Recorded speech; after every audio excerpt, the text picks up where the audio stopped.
Hello, everyone. This is John Mensick, principal at Glenbard North High School. I would like to thank you for watching this brief video regarding the changes coming to District 87 after spring break. Last week, on Tuesday, March 9th, the Illinois Department of Public Health and Illinois State Board of Education worked together to update and revise public health guidance for schools. A few significant changes were made that will allow Glenbard District 87 schools to shift to a normal pre-pandemic bell schedule while still following safety mitigations. The purpose of this video is to explain what changed in the health department guidelines, how these changes will impact Glenbard North High School on April 5th, and finally, I will end by explaining what parents will need to do if they wish to switch their child's learning model either from remote only to in-person or from in-person to remote only. First, in regards to social distancing, let's look at what changed. In-person learning is now defined by a distance of 3 to 6 feet apart for students and fully vaccinated staff. Maintaining a 6-foot distance remains the safest, but schools can now operate at no less than 3 feet. Up to this point, the recommended social distance guidelines for schools was 6 feet of distance. The change from 6 feet to 3 feet is significant and allows us to place several more desks into classrooms. Now, what stayed the same in regards to social distancing? Well, all persons on school grounds must wear a mask at all times. That remains a critically important safety mitigation. Also, contact tracing protocol has not changed. This is important to know up front because although the Illinois Department of Public Health is now allowing us to put desks 3 feet apart, parents and students should know that when we have a confirmed case of COVID in the building, any person defined as being within 6 feet of that confirmed case for a cumulative period of 15 minutes must be quarantined for 14 days. This means that if student A is sitting in a classroom with desks 3 feet apart and happens to be sitting next to student B who tests positive for COVID, student A must now be quarantined outside of school for 14 days. And that would include all extracurricular and curricular activities that take place during those 14 days. Keep this in mind because by being within 6 feet of a student who tests positive, the 14-day required quarantine may require a student to miss a sporting event, prom, or graduation. Another major change from the Illinois Department of Public Health is in regards to large groups. So what changed? Large groups of people are no longer limited to 50 during academic and non-academic school day activities. Capacity limits for in-person learning are now determined by the space's ability to accommodate social distancing. For example, large spaces like our libraries, gymnasiums, and auditoriums were limited to no more than 50 people at one time.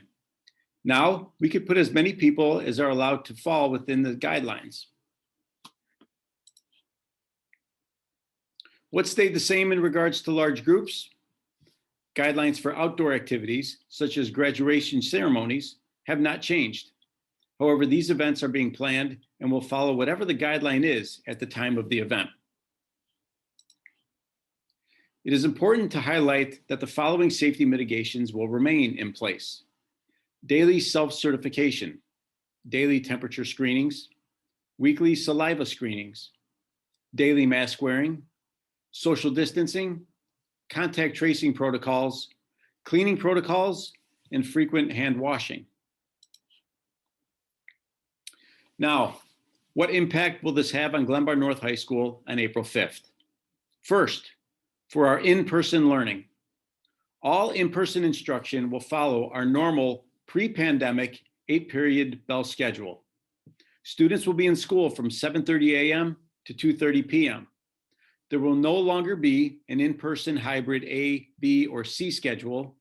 All students who selected the hybrid model will now be in person 5 days a week from 7:30 to 2:30. Lunch will take place commensurate with the Illinois Department of Public Health guidelines. Currently, we follow this schedule: periods 1 through 4 on Monday and Tuesday. Wednesday is a remote only day. And Thursday and Friday, we have periods 5 through 8. Starting April 5th, we will follow our regular 8-period day schedule. All in-person students would attend every day and buses would run at normal pre-pandemic times. Now, what will the impact be on our remote-only students? Well, very little. Students can continue to utilize the remote-only model. All classes will continue to live stream, and students would attend each class remotely, but it would follow our normal 8-period-day schedule from 7:30 to 2:30. As a parent, what would you need to do in regards to selecting in-person or remote only for your child? Parents who would like their child to remain in the current learning model do not need to take any action. Students who are currently remote only will remain remote only on April 5th. And students who are currently hybrid A, B, or C will become in-person students on April 5th. However, if you would like to shift your child's learning model between today, March 15th, and Sunday, March 21st, log into PowerSchool using your parent account and indicate which learning model you prefer. Also, please note that weekly saliva screenings will be mandatory for every student who is in the in-person model, and saliva screenings will continue to be mandatory for students participating in on-campus activities and athletics. I want to thank you for watching this brief video. I hope the information presented helps you better understand the changes that are taking place and will help you make the best decision for your child when it comes to selecting a remote-only or in-person learning model.